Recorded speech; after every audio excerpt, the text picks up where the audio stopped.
Well, good news for tourists. Restart Mall will remain open for at least another year, but one retailer is claiming the rent's simply too high and is packing her bags. Marcus Gibbs reports. It's the end of an era for one Restart Mall retailer. It's quite a different ball game post-earthquake retail-wise. Plush clothing shop owner Carolyn Barker was one of the first to sign on to the Restart Mall dream back in 2011. After 16 years in Cashel Street, she didn't hesitate to open shop in the central city following the earthquakes. But her high-end clothing store is struggling. She says high rents and a lack of paying customers are forcing her to close up shop.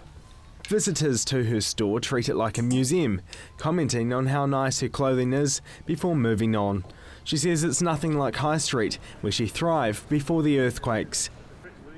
It was magic down there. It was the fashion precinct and it was a real destination. Many of the mall's other retailers are happy with the rent. They say it matches foot traffic coming into their stores. One of the more successful, a hair salon catering for locals as well as cruise ship visitors. The rents are fine, we're doing great. We have cruise ships coming through and we mainly have people that are just starting their journey through Christchurch or just about to leave. Restart the Heart Trust chairman John Suckling says the demand for a spot in the mall is high. Local sporting goods store champions of the world is already set to replace Plush. A lot of tenants understand that the rents are quite low, and they're much lower than it'll be in the new buildings.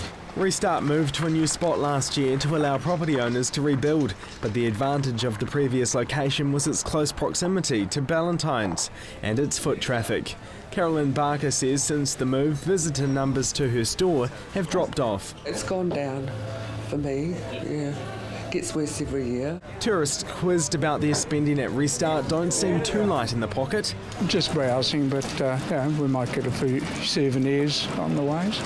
We're going back to the UK, and if I find something that I like, then I'll buy it to take back with me. While Carolyn's prices start at $100 for a shawl and range to $600 for a jacket, clothing store Hunters and Collectors is priced a lot cheaper, but is still struggling with the amount of local visitors to the store.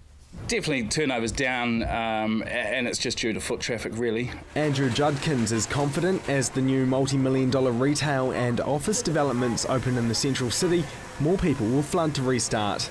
A lot of these businesses were in an existing building in the city pre-earthquake, and beside them there might have been an office building with 1,000 people working in it. So you've lost all those people, you've lost all the hospitality staff that worked in hotels, bars. The mall was originally designed to bring people back into the CBD until major developments are built. Several of these will be ready for customers by next year, and the need for Restart could soon disappear. It's likely the mall could dissolve by late 2016 and these container shops could be sold off. Restart was always a transition where we're moving from the earthquake where it was all red zone through to new buildings going up. Hunters and Collectors days at the malls are already numbered. The team plans to move back to their High Street store once its earthquake damage is repaired. We'll move back there within sort of 6 to 12 months of this being filmed. Meanwhile, Carolyn is preparing to have a short break before moving back into retail, somewhere with cheap rent and high amounts of foot traffic. Marcus Gibbs, CTV News.